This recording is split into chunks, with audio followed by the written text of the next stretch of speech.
The sea, that vast, indifferent sapphire expanse, has always been a capricious mistress, claiming vessels and men without warning or reason. Yet there are some losses that transcend mere tragedy. They become legends whispered in dockside taverns, enduring enigmas that defy logic, science, and the most rigorous naval inquiries. Among the most perplexing is the case of the USS Cyclops, AC-4, a colossus of the Great War era, a ship so large and well-manned that its fate, even a century later, remains one of the greatest unsolved mysteries in maritime history, forever staining the waters of the infamous Bermuda Triangle. It was not a sudden squall, nor a torpedo from a lurking U-boat, nor a catastrophic fire that claimed her. The USS Cyclops simply vanished. She slipped away from the face of the Earth sometime after March 4, 1918, taking with her 306 souls, passengers and crew, and a massive, vital cargo of manganese ore, never sending a distress signal, never leaving a splinter of wreckage, and offering no body to the searching fleets. This is the story of that ship, the largest and one of the most decorated vessels in the U.S. Navy at the time to be lost without a trace, the story of the mission that sealed her doom, and the bizarre human factors, from a tyrannical captain to an ill-fated cargo, that converged to create the legend of a cursed ship. The Colossus of the Collier Fleet, Birth and Duty. To understand the magnitude of the Cyclops' disappearance, one must first appreciate her immense size and significance. Launched on May 7, 1910, by the William Cramp & Sons Ship and Engine Building Company of Philadelphia, the Cyclops was the second of 4 sister ships, the others being the Proteus, Jupiter, and Nereus, designed specifically to supply the burgeoning coal-hungry battle fleet of the U.S. Navy. These vessels were known as colliers, and the Cyclops was the queen of the fleet. Measuring 542 feet in length, with a beam of 65 feet, she was longer than many warships of her era, and displaced over 19,300 tons fully loaded. She was a technological marvel of her time, featuring 5 sprawling cargo holds designed to carry over 12,000 tons of coal.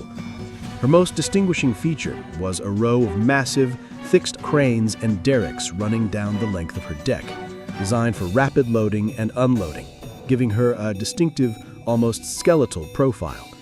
This machinery, coupled with her sheer size, made her a vital logistical asset for a navy expanding its global reach, particularly in the run-up to and during the World War I. From 1911 to 1917, the Cyclops performed yeoman service, primarily cruising the Baltic and Mediterranean, supporting the European fleet. After the United States formally entered the Great War in April 1917, her duties became more critical and dangerous. She was inducted into the Naval Auxiliary Service, and her route shifted to the treacherous North Atlantic, where she faced the constant, terrifying threat of German U-boats, whose unrestricted submarine warfare had turned the seas into a hunter's gallery. Despite the inherent danger, the Cyclops completed several successful, harrowing voyages, ferrying coal and other supplies to Allied forces in France and to U.S. bases across the Atlantic. It was a stressful, grinding life, long stretches at sea, often sailing unescorted, constantly aware that a German torpedo could send her and her cargo to the bottom in minutes. Captain Worley, the man who steered her fate. A ship, however grand, is only as stable as the hand on the helm, and the USS Cyclops was captained by a man whose character would become a focal point of suspicion and controversy. Lieutenant Commander George W. Worley. Worley, born Johann Friedrich Wichmann in Germany, had emigrated to the U.S., changed his name, and joined the Navy, eventually rising to command. By all accounts from those who served under him, he was a tyrannical, often brutal, and deeply unpopular commander.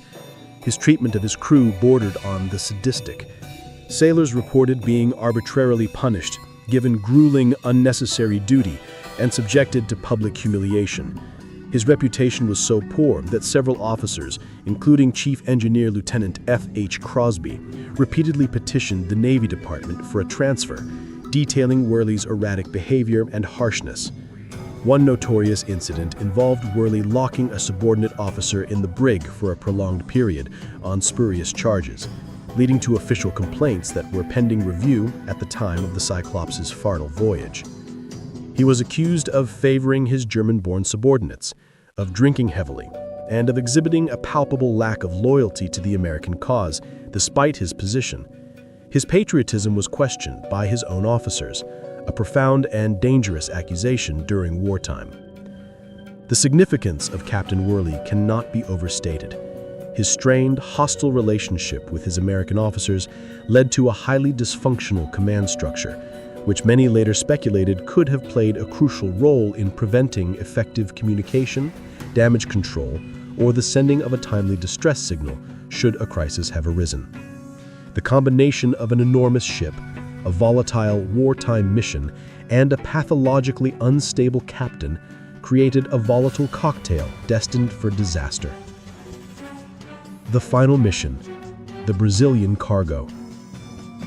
In January 1918, the Cyclops began what would be her final, fateful voyage. Her mission was to sail to South America, specifically to the port of Rio de Janeiro, Brazil, to take on a highly specific and critical cargo, manganese. Manganese was not a glamorous cargo like gold or diamonds, but it was arguably just as vital to the war effort.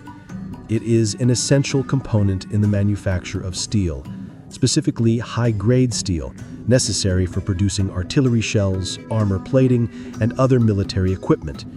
With the war in Europe escalating, a steady supply of this mineral was paramount. The Allies desperately needed it, and the Brazilian deposits were a primary source. The Cyclops arrived in Rio de Janeiro on January 28, 1918. The loading process was slow and laborious, taking over 2 weeks. The sheer volume of the ore, some 10,800 tons, was immense. While the Cyclops was designed for heavy cargo, the nature of the manganese ore itself presented a significant inherent danger. Manganese ore, particularly when wet, is a dense, high center of gravity cargo. This means that if the ship encounters heavy seas and begins to roll, the cargo can shift. A cargo shift on a large vessel can be catastrophic, causing an irreversible list, a persistent lean to one side, that could quickly capsize the ship. Crucially, the ore was loaded deep into the lower cargo holds.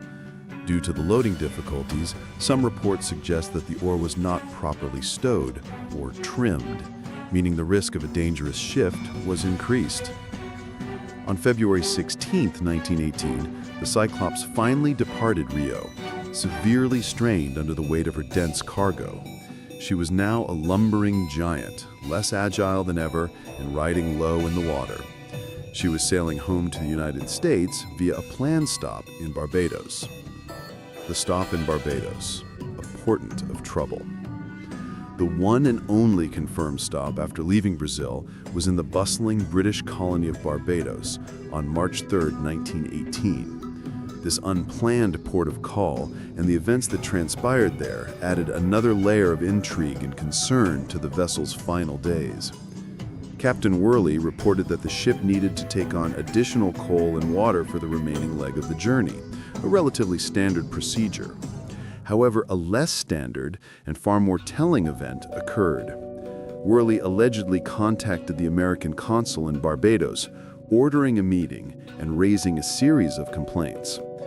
He complained of a severe shortage of provisions and coal, despite the ship being designed for long-range voyages.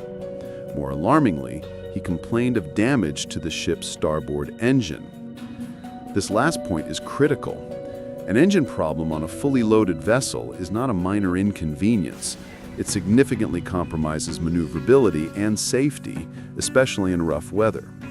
It also means the ship was already compromised before entering the potentially violent Atlantic waters near the infamous Bermuda Triangle area.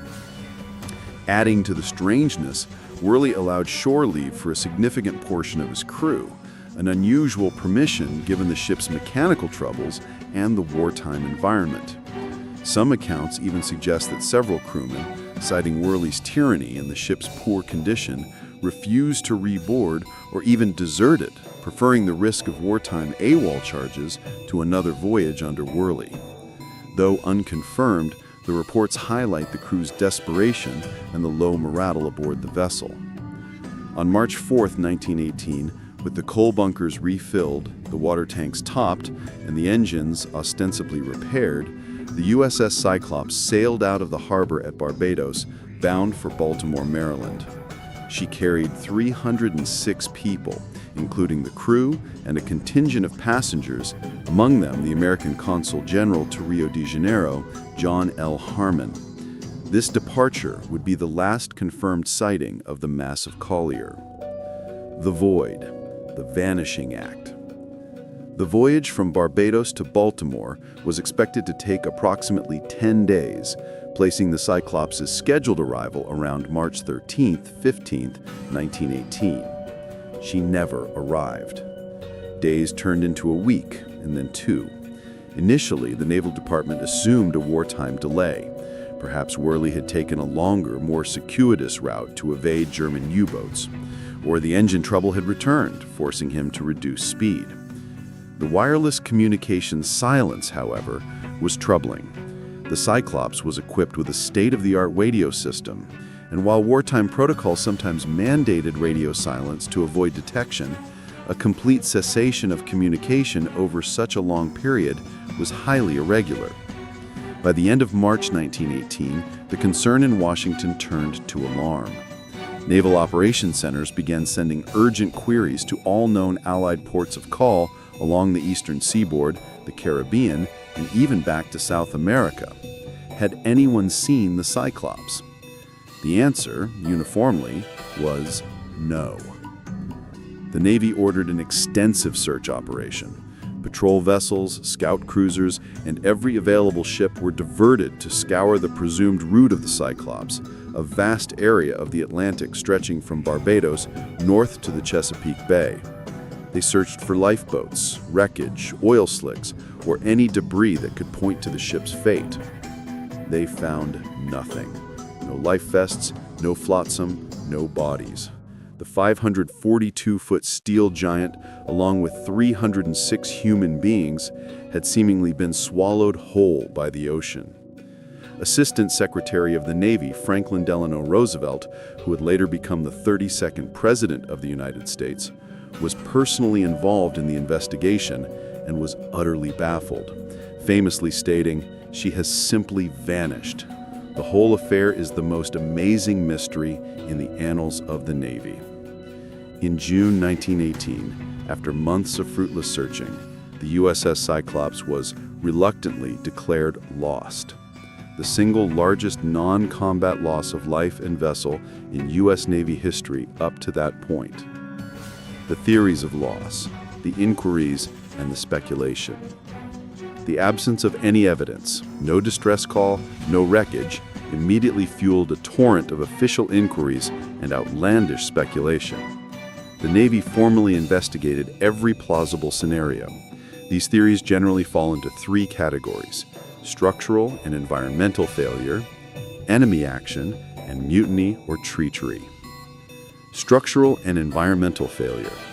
This is the most widely accepted and sober naval explanation, centering on the inherent dangers of the Cyclops' specific cargo and her existing vulnerabilities. Engine failure in storm. The reported starboard engine damage in Barbados meant the ship was already operating at a compromised capacity. If she encountered a sudden violent mid-Atlantic storm, not an uncommon occurrence in March, she would have limited ability to maneuver into or away from the heavy seas. A storm, combined with limited power, could have caused the ship to roll violently. Given the dense, low-stowed nature of the 10,800 tons of manganese ore, this rolling could have caused the cargo to abruptly shift. A massive, sudden shift of that much weight would have instantly produced an irreversible list, leading to a rapid, catastrophic capsize. No time for a signal. A rapid capsize event, such as an internal explosion or a massive cargo shift, could have given the wireless operators only seconds, if that, to tap out an SOS. Even a few-minute delay could mean the ship sank before the signal was fully transmitted or before it could be received and logged. The ship was top-heavy and compromised. A quick sink is highly plausible. Enemy action, the German U-boat. Given that the United States was deeply embroiled in World War I and German U-boats were known to operate in the Western Atlantic, the possibility of a torpedo attack was the first and most widely sensationalized theory. U-boat attack. A German submarine could have encountered the unescorted Cyclops and sunk her with a single torpedo, particularly if the collier's cargo of essential war materials was identified. Lack of evidence. The main difficulty with this theory is the lack of any German confirmation. German U-boat captains were meticulous in logging their kills, as sinking tonnage was a measure of their success. No German logs, contemporary or post-war, ever claimed the sinking of a large collier matching the Cyclops' description. This fact, more than any other, has led naval historians to generally dismiss the U-boat theory. An attack that resulted in a complete, untraceable wreck, no debris, no lifeboats, no survivors, is statistically possible, but highly unlikely given naval reporting practices. Mutiny and treachery, Captain Worley's ghost.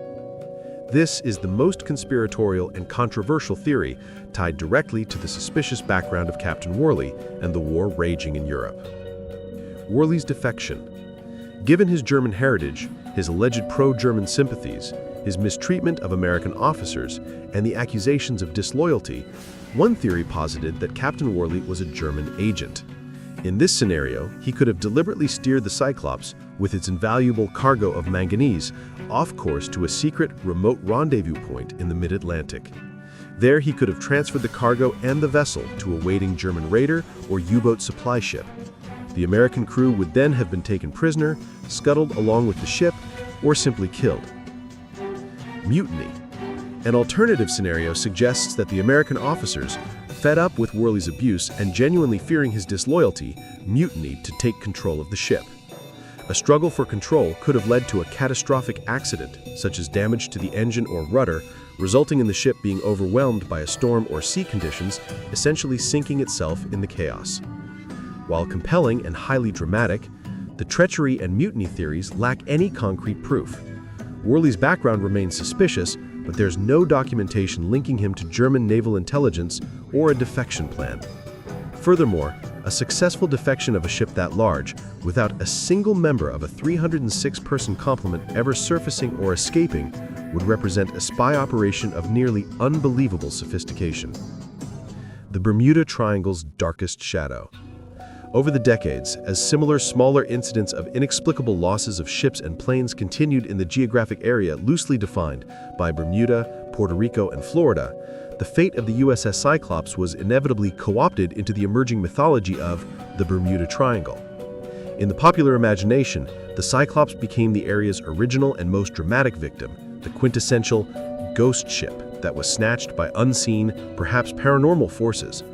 The fact that the three sister ships, Proteus, Nereus, and Jupiter, were also lost, two without a trace in the same general area during World War II, only solidified this perception of a cursed, unstable lineage of ships sailing into a cursed, mysterious zone.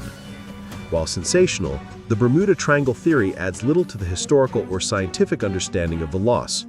The most probable truth lies in the brutal convergence of three specific, non-supernatural factors: a structurally compromised ship model, the Collier class, a highly dangerous, dense, high center of gravity cargo, manganese ore, that was likely improperly stowed, and a dysfunctional command structure under an abusive captain, Worley, that likely rendered the crew incapable of coordinating an effective response or sending a timely distress signal during a sudden, catastrophic event. The vanishing of the USS Cyclops remains an open file in the Navy archives, a testament to the sea's power to erase even the largest human endeavors. The memory of the 306 souls lost that day, whose fate remains unknown, ensures that the story of the cursed ship endures, a mystery not of strange lights or alien forces, but of the terrifying possibilities when human fallibility, wartime exigency, and the merciless nature of the sea collide. The search continues, unofficially and intermittently, even a century later. Deep-sea sonar sweeps and independent maritime historical groups still dream of one day finding the massive, manganese-laden hulk resting on the Atlantic floor, finally providing the closure the U.S. Navy and the descendants of the lost crew have long sought for this the most amazing and astonishing mystery of the Great War. Free surface effect. Even a small amount of water sloshing back and forth in a partially filled compartment, the free surface effect, severely compromises a ship's stability, effectively dropping its GM value even further. Irreversible list. Combined with the oar shifting, the vessel could have instantly acquired a list that the compromised starboard engine could not counteract.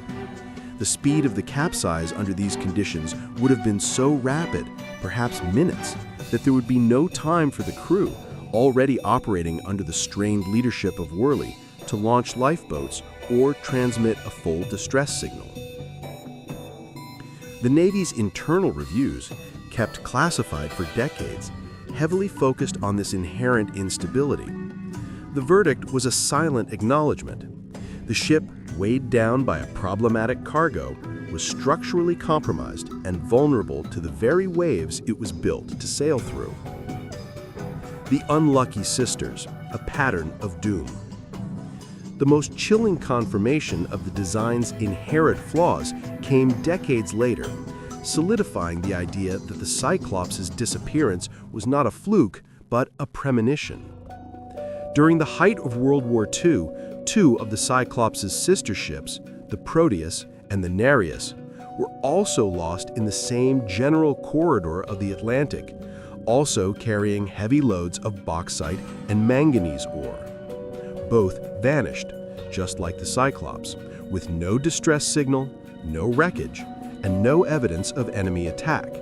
The U.S. was not yet fully at war in November 1941.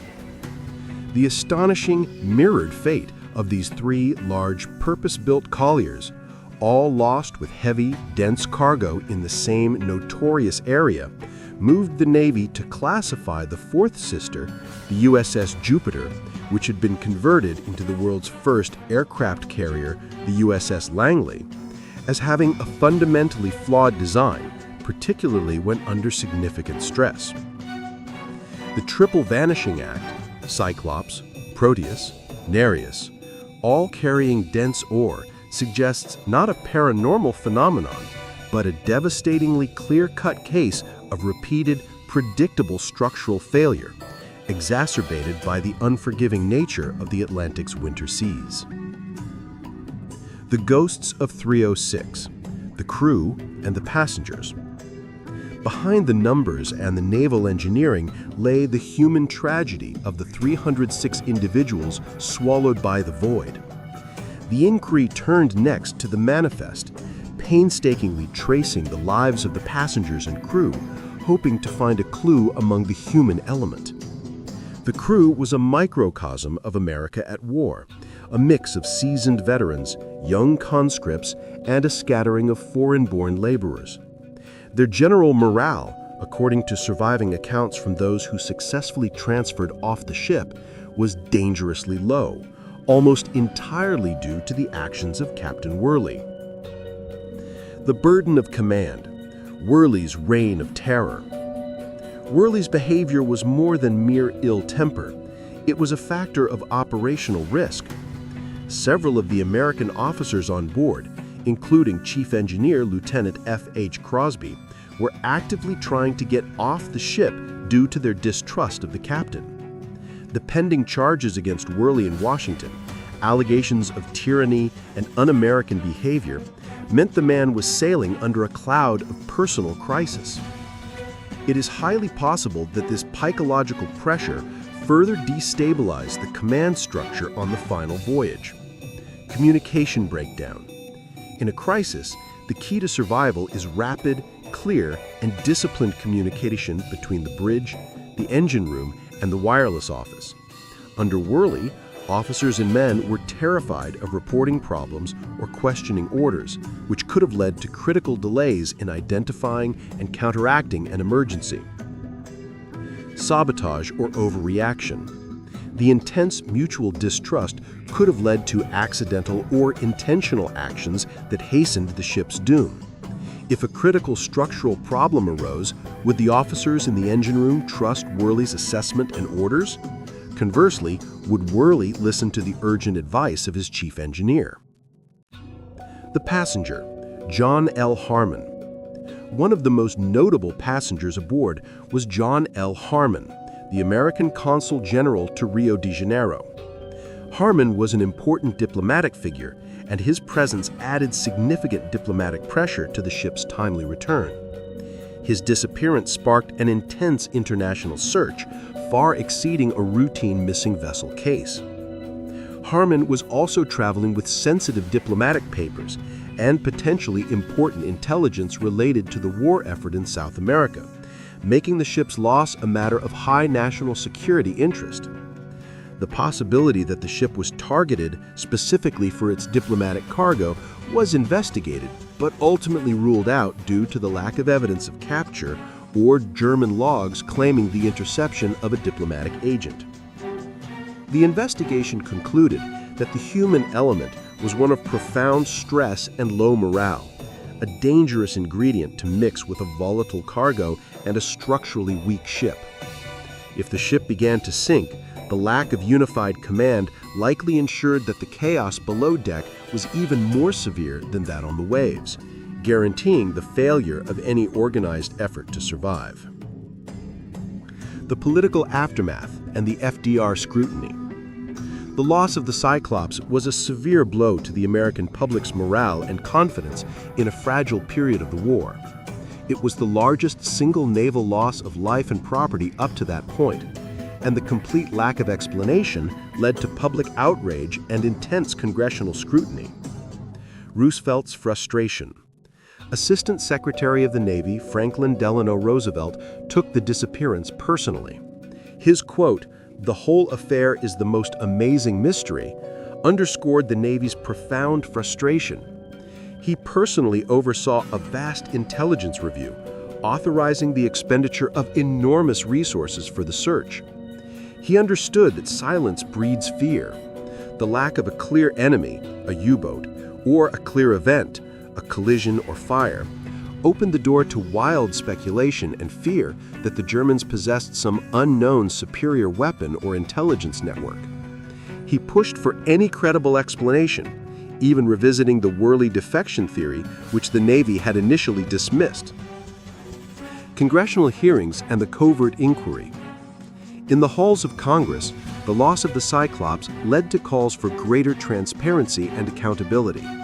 The U.S. Navy was forced to convene a formal board of inquiry.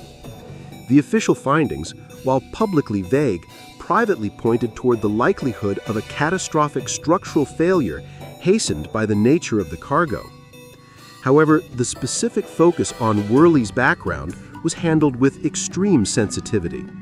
The Navy could not publicly admit that a senior commanding officer might have been a German agent or a dangerous tyrant without causing a massive wartime scandal and undermining public trust in naval leadership. Therefore, the official public record was sanitized.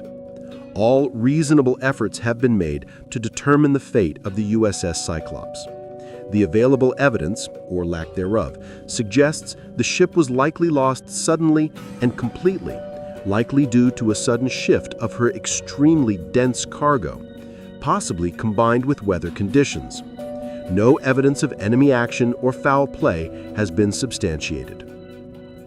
This statement, while factually correct regarding the lack of substantiated evidence for treachery, conveniently buried the deep, structural, and human failures that made the ship a floating disaster waiting to happen. The Navy effectively decided it was less damaging to let the Cyclops be remembered as an amazing mystery than as a symbol of flawed design and poor officer management during a time of war. The legacy of the void, the enduring search. Today, the USS Cyclops is not just a historical footnote, she is a maritime monument, the ultimate ghost ship of the U.S. Navy. The enduring mystery ensures that the search for her wreckage continues sporadically, driven by dedicated historians, wreck hunters, and the descendants of the 306 who were lost. The unfound wreckage. The difficulty in locating the Cyclops is a direct reflection of the circumstances of her loss. Vast search area. The last confirmed location was Barbados, and the intended destination was Baltimore. The ship could have sunk anywhere along that massive, deep ocean corridor, an area spanning thousands of square miles of the deepest parts of the Atlantic. Lack of debris. If the ship sank in a single catastrophic event, like a rapid capsize, it would have been instantly pulled to the bottom. Unlike a slow sink, where oil drums, buoyant materials, and loose items float free, a fast sink would have ensured that all evidence was carried to the crushing depths. Depth. The likeliest sinking point is over the abyssal plain, where the ocean depth can easily exceed 15,000 feet, or 4,500 meters. Searching and surveying at these depths requires highly specialized, expensive, and time-consuming equipment. The manganese clue and modern technology. Modern search efforts, often spearheaded by independent groups, focus on using advanced side-scan sonar and magnetometers. The key modern clue is the manganese ore. Over 10,000 tons of this dense, metallic substance would create a massive, highly specific magnetic and gravitational anomaly on the seafloor. Wreck hunters believe that if the hull has collapsed, the manganese ore would likely still be concentrated in a tight, identifiable pile. Several deep-sea sonar scans have revealed large, unidentified anomalies in the presumed path, but none have yet yielded definitive visual confirmation of the massive hull, until a remotely operated vehicle, ROV, sends back images of a 542-foot-long hull lying broken on the dark sea bottom. The official verdict will remain: lost with all hands, location unknown. The true story of the USS Cyclops is less about a curse or a supernatural vanishing, and more about a tragic lesson in engineering, human psychology, and the raw power of the Atlantic Ocean. She was a giant, built for war, but felled by the invisible weaknesses of her own design and the flaws of the man who commanded her. The 306 lives she took with her stand as a permanent, chilling reminder of the sea's indifference and the price paid when caution is sacrificed for expediency. She is the largest ghost of the U.S. Navy, forever sailing in the cold, deep silence of the Atlantic void. The fog of war, U.S. Navy patrols, and the U-boat context. The disappearance of the USS Cyclops did not occur in a vacuum. It happened at the apex of German submarine warfare in the Western Atlantic. Understanding the naval context of March 1918 is essential to evaluating the highly improbable yet fiercely debated theory of enemy action. The unrestricted submarine warfare threat. By early 1918, Germany had implemented its policy of unrestricted submarine warfare, declaring a vast swath of the Atlantic a war zone. U-boats, primarily the large, long-range Type U-151 and Type U-155 classes, were capable of crossing the Atlantic and operating dangerously close to the U.S. coast, though their main hunting grounds were closer to Europe. The U.S. Navy, lacking sufficient destroyers and patrol craft, relied heavily on armed yachts, fishing trawlers, and hastily converted civilian vessels for coastal defense. The waters the Cyclops was traversing, from the Caribbean to the mid-Atlantic, were considered high-risk zones, but not as intensely patrolled as the routes nearer to Britain. Crucially, the sheer size of the Cyclops was a mixed blessing. At 542 feet, she was too large to be mistaken for a minor freighter. She was a prize target for any U-boat captain for her tonnage alone, let alone her strategic cargo of manganese ore. The absence of evidence in German naval records. If a U-boat had sunk the Cyclops, the evidence would almost certainly reside in the German Imperial Navy's war logs. U-boat captains meticulously recorded every sinking, confirming the victim's name, tonnage, location, and method of sinking. The U.S. Navy and British intelligence conducted extensive post-war reviews of captured German naval records. The key findings were consistent. No German U-boat claimed the sinking of a large collier matching the Cyclops' specifications in the designated time and area. Several compelling counter-arguments remain, however. A rogue captain. The possibility exists of a U-boat captain who failed to return to base, or whose log was lost, preventing the confirmation of the kill. A non-torpedo action. Perhaps the U-boat surfaced, boarded the Cyclops, especially if the ship was already disabled by engine failure, and scuttled her with internal explosives, or forced the crew to scuttle the vessel without firing a torpedo. This fits the no wreckage scenario more closely than a torpedo, which often leaves debris. The Worley treachery loop. If Captain Worley was an agent, the U-boat interaction might have been a rendezvous, not an attack. The manganese would have been transferred, and the Cyclops scuttled far from shipping lanes. Again, this would be highly unlikely to appear in a standard U-boat war log. Despite the intriguing nature of the U-boat theory, the lack of a single definitive German claim remains the most powerful argument against it. Naval losses are rarely so silent, even in the heart of total war. False hopes and phantom ships. The hoaxes and sightings. The sudden complete vanishing of a military ship carrying over 300 souls created a psychological void that the public and press desperately tried to fill. This desperation resulted in a string of sensational, but ultimately fruitless, false sightings, hoaxes, and conspiracy theories that hampered the official investigation. The Puerto Rican confession hoax. In the months following the loss, sensational newspaper reports circulated about a supposed German agent or operative who had been captured in Puerto Rico. This individual allegedly confessed to having participated in the destruction of the Cyclops, claiming it was an elaborate plot involving sabotage and a covert German submarine operation near the Caribbean. The Navy intelligence officers thoroughly investigated this claim. They tracked down the source, a third-hand account passed through sensationalist journalists. The supposed confessor either didn't exist or his story was fabricated under pressure. The Navy officially labeled the Puerto Rican confession a hoax, noting that such unverified claims often surface during wartime tragedies. The Brazil intercept fiction. Another persistent rumor suggested that the Cyclops had not sunk, but had merely been delayed and rerouted. This theory claimed that the ship's wireless operator had briefly contacted a station in Brazil long after its scheduled departure from Barbados, reporting that the ship was making slow progress due to engine trouble but was still underway. While a slow progression due to engine damage was plausible, given Worley's report in Barbados, the Navy determined that the alleged wireless transmissions were either misread, misinterpreted, or outright invented by observers clinging to hope.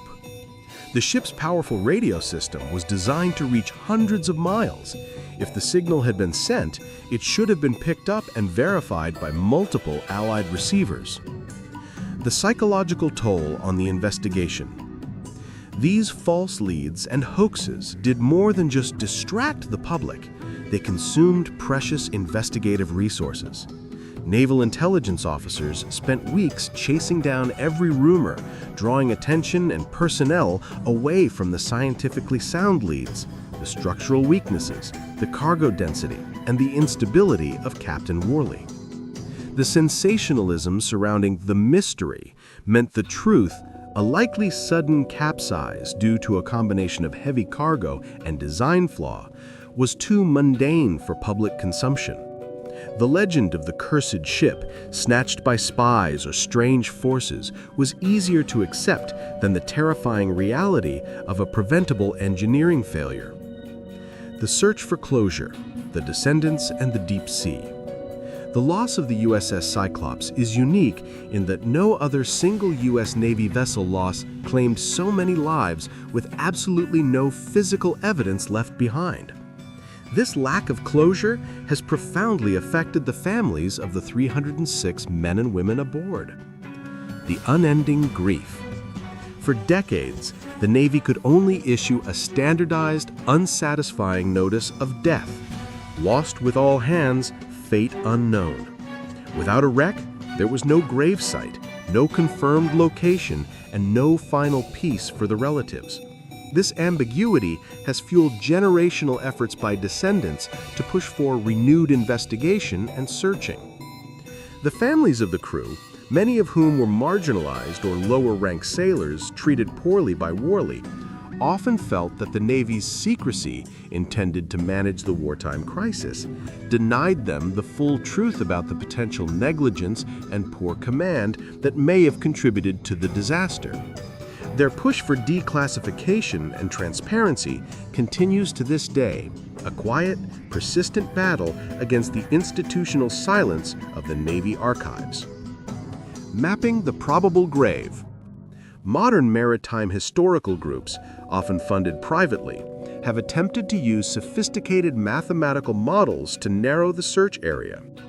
Based on known currents, prevailing weather in early March 1918, and the ship's last confirmed speed leaving Barbados, they hypothesized two main grave zones. The Hatteras Abyssal Plain. This area is north of the Bahamas and south of North Carolina, covering immense depths. If the ship encountered a massive storm system known to have been tracking east in mid-March, this area becomes the likely sink point. The Puerto Rico Trench or Nares Deep. If the engine damage was more severe and Worley chose a slower, more southerly route for safety, the ship may have sunk near the deepest part of the Atlantic, making recovery virtually impossible. The hope remains that new deep-sea sonar technology, perhaps deployed in the hunt for World War II wreckage, or even the lost sister ships Proteus and Nereus, will eventually stumble across the massive, unmistakable outline of the Cyclops' hull. The discovery of the wreck would not only resolve the mystery of the loss of life, but would also likely provide definitive proof of the cause. If the ship is found upright, with the cargo still in the holds, it points towards a massive structural failure, perhaps a sudden hull breach or explosion. If the ship is found on its side or completely overturned, it strongly confirms the sudden, catastrophic capsize due to the fatal combination of a dense, shifting cargo and the ship's compromised stability. The USS Cyclops is not just a missing ship. She is a symbol of the terrifying intersection of war, human error, and the boundless, obliterating power of the sea. She sailed into the abyss, leaving behind only questions, and her silence remains one of the most compelling and tragic historical realities of the American Navy. Comparative analysis: the pattern of unexplained losses. The loss of the USS Cyclops is often treated as a singular event, but placing it within the broader context of maritime history reveals a chilling pattern, especially when comparing it to the near-identical fates of its sister ships and other major unexplained losses of the era. The fates of the Collier class, the triple vanishing. The most compelling argument for a structural or engineering cause is the synchronized disappearance of the Cyclops, the Proteus, and the Nereus.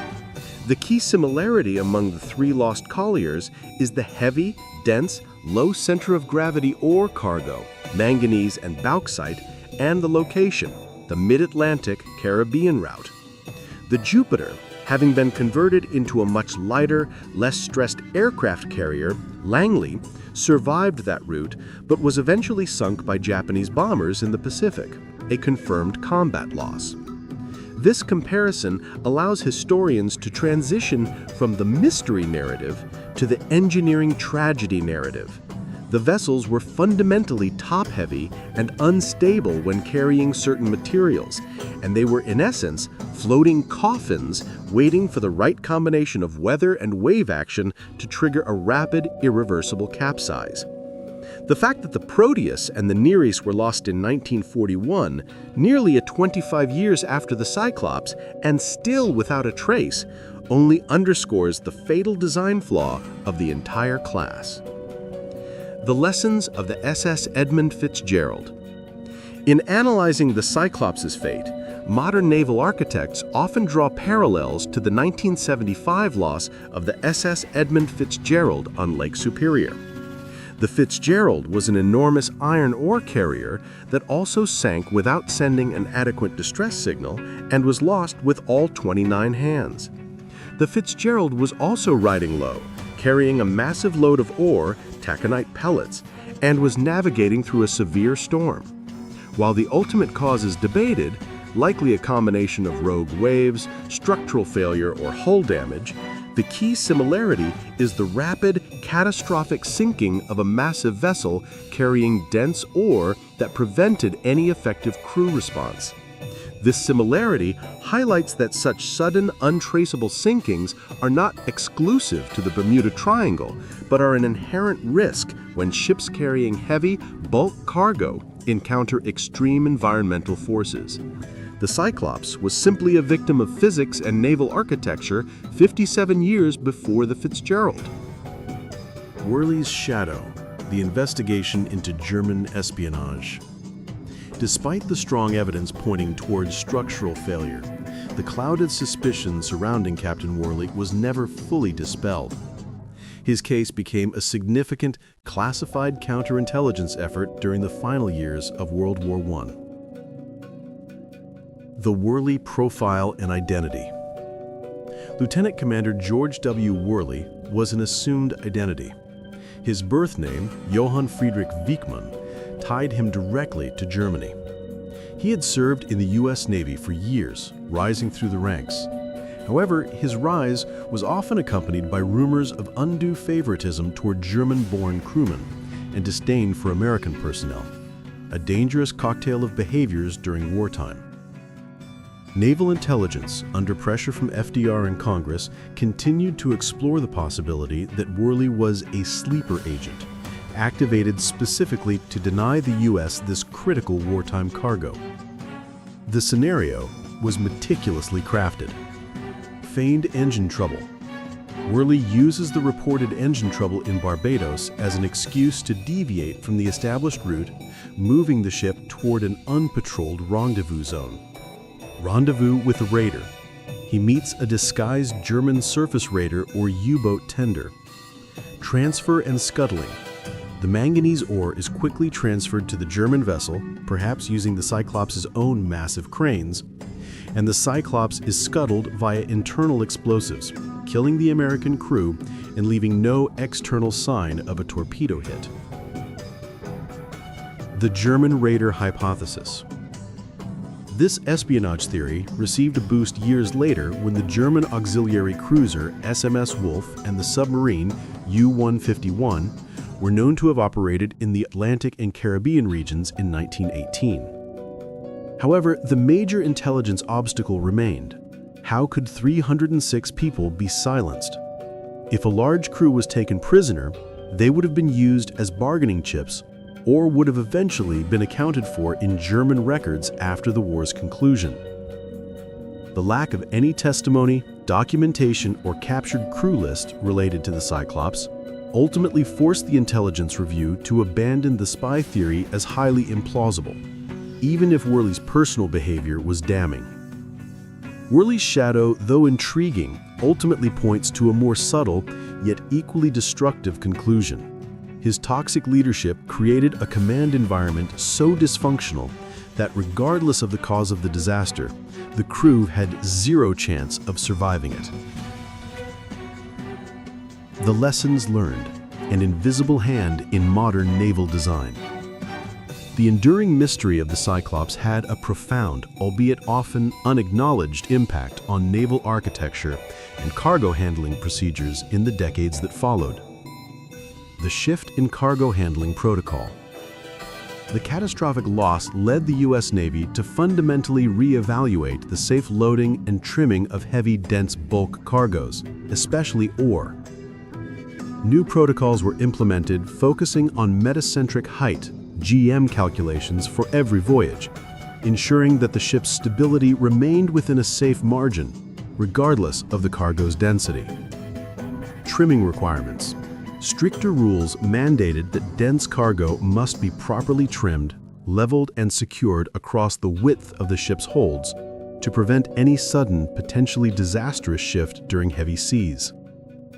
Engine redundancy and reliability. The fact that the Cyclops sailed with reported engine trouble highlighted the danger of compromising auxiliary vessels. Subsequent designs prioritize engine redundancy and better maintenance protocols, ensuring that a single mechanical failure did not compromise the entire vessel's ability to maneuver. The legacy of silence. Perhaps the most significant and enduring legacy of the Cyclops is the lesson it taught the military about complete, untraceable loss. The event forced the Navy to accept that even the largest, most technologically advanced ships could be annihilated in seconds by environmental forces if fundamental engineering principles were ignored. The ship did not sink due to a ghost or a curse. It sank because 10,800 tons of manganese ore provided a perfect, unstoppable physics lesson to a flawed ship design in a rough sea. The silence that followed was not the absence of a signal, but the sound of a large hull rapidly twisting and rupturing, plunging too quickly to allow even a single radio wave to escape. The USS Cyclops remains the U.S. Navy's largest non-combat loss of life and ship, a haunting case that will forever sit on the boundary between history and legend. Her disappearance, the most astonishing mystery in the annals of naval history, serves as a permanent, chilling reminder that in the face of the overwhelming dark forces of the deep Atlantic, even a steel giant can be swept away without a trace. The human toll, the 306 lost voices. While the structural flaws and engineering analyses explain the how of the disaster, the heart of the tragedy lies with the 306 individuals, the passengers and crew, whose lives were instantly erased. These were not just numbers on a manifest. They were fathers, sons, engineers, sailors, and diplomats, each with a unique, unfulfilled future that ended in the cold, unyielding darkness of the mid-Atlantic Ocean. The diversity of the lost crew. The crew of the USS Cyclops reflected the diverse composition of the early 20th century Navy. The majority were enlisted sailors and firemen, drawn from coastal states, tasked with the brutal, non-stop labor of stoking the enormous coal-fired boilers. The engine room men. The greatest concentration of lost personnel came from the engineering departments. These men were the first to know the ship was in trouble, sensing the list, hearing the cargo shift, or fighting the ingress of water. Men like the machinists, water tenders, and firemen working deep below the waterline would have the least chance of survival. Their sacrifice to keep the steam up even as the ship died was a silent, unacknowledged act of heroism. The officers. The loss included the American executive officers, many of whom had desperately tried to secure transfers due to Captain Worley's tyrannical behavior. Their last moments were likely spent in a frantic, uncoordinated struggle to regain control or send a final signal. Their letters and requests for transfer, now archived, provide a haunting premonition of their fate, documenting the toxic atmosphere that contributed to the crew's inability to cope with the crisis. The passengers and their significance. Beyond the crew, the list included several critical civilian and military passengers. John L. Harmon, Consul General. As the U.S. Consul General to Rio de Janeiro, Harmon was returning with crucial diplomatic dispatches related to the Brazilian government's stance on the war. His loss represented a significant, non-replaceable intelligence gap for Washington at a key moment. Wartime civilians. Several civilian technicians and contractors were also aboard, likely returning from war-related projects in South America.